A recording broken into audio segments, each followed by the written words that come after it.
है कि भारत के त्रिशूल युद्धाभ्यास के डर से पाकिस्तान में आतंकी संगठन लश्कर ने अपनी रैली कैंसिल कर दी। नाजरीन, पाकिस्तान और इंडिया में जंग छिड़ते छिड़ते रह गई। खुले पानियों में पाक बहरिया और इंडियन नेवी आमने सामने आ गए। पाकिस्तान के पास जो इंटेलिजेंस थी वो बिल्कुल दुरुस्त थी कि इंडिया समुद्री महाज से पाकिस्तान पर हमला करने की प्लानिंग या मंसूबाबंदी कर रहा है। भारतीय बहरिया का गुज़श्ता शब पाकिस्तान पर हमले का प्लान था, लेकिन पाक फौज के मास्टर स्ट्रोक की वजह से ये नाकाम हो गया। कल की वीडियो में खोजी टीवी ने आपको बताया था कि आज रात हमला हो सकता है, लेकिन फिर अचानक से पाक फौज के तर्जुमान लेफ्टिनेंट जनरल एम एस शरीफ चौधरी टीवी पर नमूदार हुए और उन्होंने न सिर्फ भारतीय प्लान का बांडा फोड़ा बल्कि अफगानिस्तान को भी खबरदार कर दिया। DGISPR ने साफ लफ्ज़ों में बताया कि भारत पानी यानी समंदर के रास्ते फॉल्स फ्लैग ऑपरेशन करना चाह रहा है। उनके इस बयान ने दिल्ली में खलबली मचा दी कि हमारा प्लान लीक हो गया, लिहाजा फ़िलहाल बहरिया को वापस बुला लिया जाए, लेकिन इंडिया समुद्री महाज पर दोबारा शरारत ज़रूर करेगा। इस मकसद के लिए अब भारत ने सरक्रैक का इंतखाब किया है, क्योंकि ये दलदली इलाका है, लिहाजा इंडिया अब इस इलाके में घुसने और यहाँ कब्ज़ा करने की मंसूबाबंदी कर रहा है। लेकिन पाक बहरिया के सरबराह एडमिरल नवीद अशरफ दो टोक लफ्ज़ों में कह चुके हैं कि सरक्रैक से जीवानी तक हमारी सरहद है, जिसका हम हर कीमत और हर हाल में दिफा करेंगे। एक और डेवलपमेंट आपके साथ शेयर करें कि भारत की तीनों अफवाज ने राजस्थान और गुजरात में महागुरजार के नाम से मशकें शुरू कर दी हैं, जिसमें भारत की तीनों अफवाज के 30,000 फौजी शिरकत कर रहे हैं। ये त्रिशूल से भी बड़े पैमाने की मशकें हो रही हैं। अब सवाल ये है कि आखिर क्यों इंडिया इतने बड़े पैमाने पर मिलिट्री मशकें कर रहा है? भारत आखिर क्या चाहता है? अगर वो सिर्फ समुद्री महाज से हमलावर होगा तो फिर आर्मी और एयरफोर्स की मशकों की क्या मकसद है? गुजरात और राजस्थान में इतनी बड़ी तादाद में इजाफी फ़ौज की तैनाती से मोदी एंड कंपनी क्या मकासद हासिल करना चाहती है? इस सब पर आगे चलकर तफसीली डिस्कशन करेंगे। आगे बढ़ने से पहले कुछ जिक्र करते हैं मोदी के गोदी मीडिया और किराए के तज्जियाकारों और दानिश्वरों का, जिन्होंने मोदी और अजीत डोवल के हुक्म पर अब नई डुगडुगी पर नाचना शुरू कर दिया।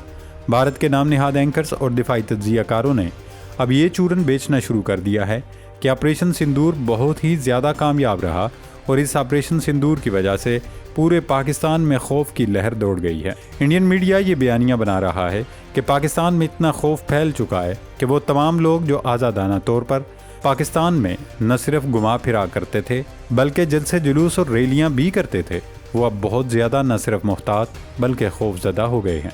उन्होंने अपनी नकलो हरकत महदूद कर दी है।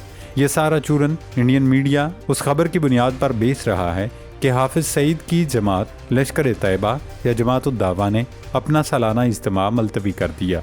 भारतीय मीडिया की मालूमात का ये आलम है कि उन्हें हाफिज़ सईद की जमात का नाम तक मालूम नहीं, और फिर दावा ये किया गया कि ये इज्तिमा इसलिए मुलतवी या मनसूख किया गया क्योंकि हाफिज़ सईद ने भारत की जानिब से ऑपरेशन सिंदूर 2 के ऐलान के बाद खौफजदा होकर इस जलसे में शिरकत से इनकार कर दिया था।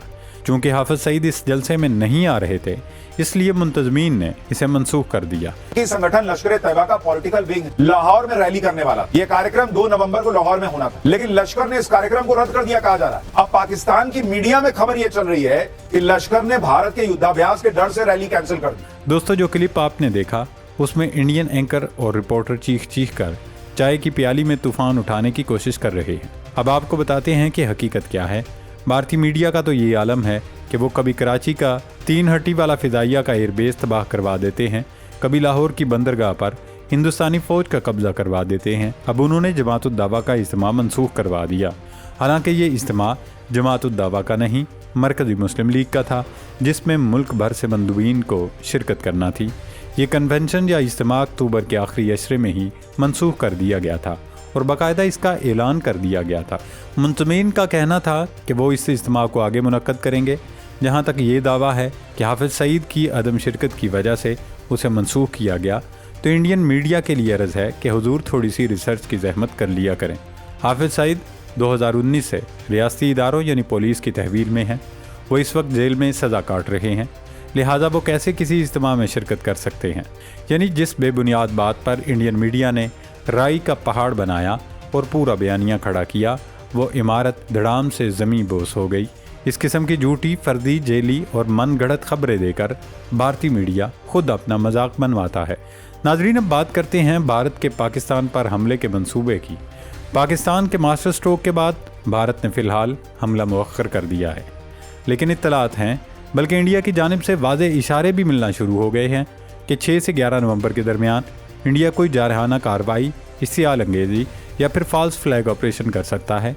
हालिया तब्दीलियों पर नज़र डालें तो भारत ने लगातार 2 नोटम जारी किए जो ख़ास तौर पर सरक्रैक के इलाके के लिए जारी किए गए। पहले नोटम में भारत ने 9 से 11 नवंबर तक महागुरजार नामी फौजी मशकों का ऐलान किया है, जिनमें उसने अपनी तीनों मुसल्लह अफवाज यानी आर्मी, नेवी और एयर फोर्स को एक साथ जमा करने का मंसूबा बनाया। जिस इलाके में ये मशकें की जा रही हैं, सरक्रैक का वो इलाका पाकिस्तान से मुत्तसिल एक मुतनाज़ इलाका है। ऐसी सूरत हाल में जहाँ दोनों ममालिक के दरमियान कशीदगी उरूज पर है, वहाँ अपनी तीनों अफवाज को जमा करके मशक़ें करना खतरे की घंटी तस्वर की जा रही है। इसके कुछ ही देर बाद भारत की जानिब से दूसरा नोटम जारी किया गया जो और भी ख़तरनाक है।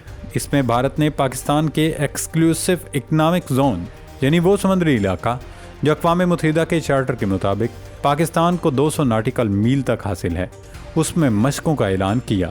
भारत पहले भी इस इलाके के करीब मशकें कर चुका है, मगर इस बार उसने पाकिस्तान के इक़्तिसादी जोन के तकरीबन 85% हिस्से को अपनी मशकों के दायरे में शामिल कर लिया, जो कि एक इंतहाई इश्तियाल अंगेज़ कदम है। ये वो इलाका है जहाँ से पाकिस्तान अपनी ज़्यादातर समुद्री तिजारत करता है। दूसरी जानिब पाकिस्तान नेवी भी इसी वक्त रेड अलर्ट है। पाकिस्तान बहरिया ने अपने ग्रीन एरिया यानी इसी जोन के किनारे पर लाइव फायरिंग, मिसाइल टेस्टिंग और दीगर जंगी मशकें कर रही है। यानी दोनों मुल्कों की बहरी अफवाज अब सिर्फ चंद नाटिकल मील के फासले पर आमने सामने मौजूद हैं। इसका मतलब ये है कि दानिस्ता तौर पर एक ऐसी सूरत हाल पैदा की जा रही है जो किसी भी वक्त तसादुम में बदल सकती है, क्योंकि लाइव फायरिंग की मशकों में मामूली सी गलती या गलत फहमी भी ख़तरनाक नताइज पैदा कर सकती है। अगर इस सारे मामले को DGISPR लेफ्टिनेंट जनरल अहमद शरीफ चौधरी के हालिया बयान से जोड़ा जाए, जिसमें उन्होंने कहा था कि भारत समंदर की गहराइयों में एक फॉल्स फ्लैग ऑपरेशन की मंसूबाबंदी कर रहा है, तो ये तमाम इशारे इसी बात की तस्दीक करते नज़र आते हैं। भारत का पाकिस्तान के इकनॉमिक जोन में मशकों का ऐलान, सरक्रैक जैसे मुतनाज़ इलाके में तीनों अफवाज को जमा करना और पाकिस्तान नेवी के करीब अपनी नेवी को तैनात करना, ये सब दरअसल जंग की तैयारी और एक बहाना लगता है। दोस्तों, आपको याद होगा कि 2016 और 2019 में भी इंडिया की जानिब से इसी तरह की कार्रवाइयाँ फॉल्स फ्लैग ऑपरेशन की आड़ में की जा चुकी हैं। 2016 में पठानकोट हमले के बाद इंडिया ने दावा किया कि उसके कमांडोज ने आज़ाद कश्मीर में घुसकर सर्जिकल स्ट्राइक की है, जिस पर पाकिस्तान ने आलमी मीडिया को भी आज़ाद कश्मीर का फौरी दौरा करवाया था कि वो खुद देख लें कहाँ सर्जिकल स्ट्राइक हुई। इसी तरह 2019 में इंडिया ने भड़क मारी कि उसने बालाकोट में घुसकर कार्रवाई की है। हालांकि इस कार्रवाई में सिर्फ पाकिस्तान का एक कव्वा और चंद दरख्तों को नुकसान पहुंचा था, लेकिन पाकिस्तान ने ऐसा जवाब दिया कि भारत के 3 तैयारे गिराए और अभिनंदन को मेहमान बनाकर चाय पिलाई। इसके बाद जब रवां साल मई में इंडिया ने ऑपरेशन सिंदूर के नाम पर पाकिस्तान पर मिसाइल हमले किए, तो उसका भी कई गुना शिद्दत से जवाब दिया गया। अब फिर वैसा ही मंजरनामा बनता जा रहा है। पाकिस्तान ने भारत के इश्तियाल अंगेज़ नोटम्स के बाद अपनी फोर्सेस को हाई अलर्ट पर के रेड अलर्ट कर दिया। मुमकिन है कि नवंबर के आखिर तक दोनों जानिब सरहदों पर फ़ौजों की तैनाती में इजाफा कर दिया जाए। नाजरीन, हालात एक बार फिर तेज़ी से बदल रहे हैं। समुद्री लहरों से लेकर सरक्रैक के दलदली मैदानों तक हवा में बारूद की बू साफ महसूस की जा सकती है। भारत की चालें पुरानी हैं, मगर इस बार पाकिस्तान तैयार है। हर महाज और हर सिमत से दुश्मन अगर साजिश करेगा तो उसे कई गुना शिद्दत से जवाब दिया जाएगा। पाक फ़ौज, पाक बहरिया और पाक फ़िज़ाइया एक अज़्म, एक ईमान, एक निशान के साथ मुत्तहिद खड़ी हैं। अगर भारत ने मुहिम जोई की तो सरक्रैक से गुजरात तक कैसा जवाब दिया जाएगा। न सिर्फ हिंदुस्तान का हुलिया बल्कि नक्शा बदल जाएगा। अल्लाह रब्बुल इज़्ज़त पाक सरजमीन की हिफाजत फरमाए। पाकिस्तान जिंदाबाद।